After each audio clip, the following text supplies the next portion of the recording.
People say that you can't make money in Israel. Why would I give up this great career in a prestigious place? I was at Harvard, I was in Boston. People warn me that, it's hard to make a living, it's hard to raise a family.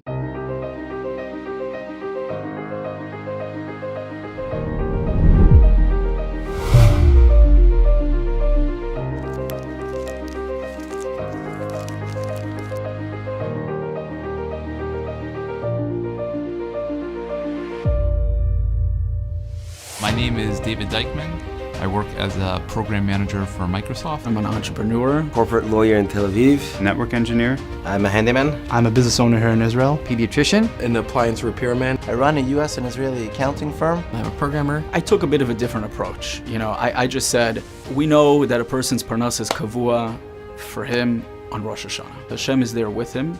He's going to find a way to provide for him. It doesn't matter where he is. So when we decided to move to Eretz Yisrael, I started doing research and thought it would be best to test the job market.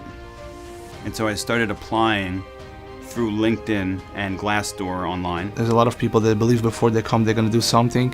When they come, they figure out to do something different. The guy that was an attorney in the States, and over here he decided to become a mortgage broker because he saw how thriving the real estate market is here. And he says, hey, I could probably make good money here and I want to try something new. I noticed that if I'm able to apply and keep getting these interviews, and I'm in the United States, then if I come to Eretz Yisrael, it's going to be even more plentiful. I'd already worked for my employer in the States for about 5 years, and so they knew me well enough to keep me on part-time. The quality of life is outstanding, and I wouldn't trade it for anything. Without paying $30,000 in tuition per year, $10,000 in healthcare, $10,000 a year in property taxes, I could make about $50,000 less in Eretz Yisrael and still live the same lifestyle. In Israel, you can live with $4,000, $5,000. You can live comfortable. The base medrashes here are full first Seder.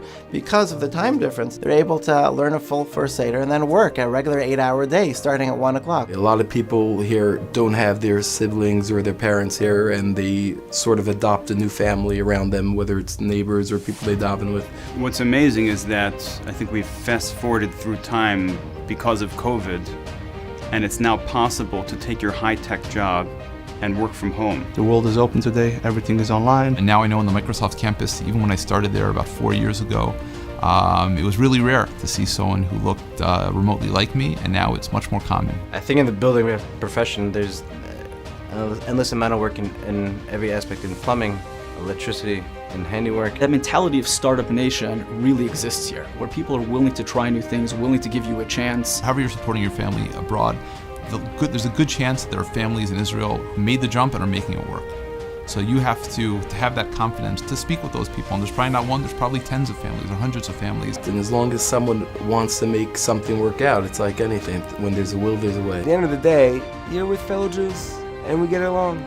You do a little hishtadlis. Kadosh Baruch Hu mamash takes care of people who wanna move here. He wants his people here, and he's taking care of us. Yomam Balayla. We're the first ones out of Corona. Like, what's that?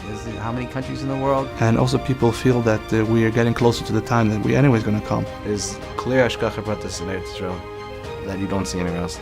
The focus is about Torah and avoda, raising your children to be b'nei Torah. Because this is where we're supposed to be. This is our land.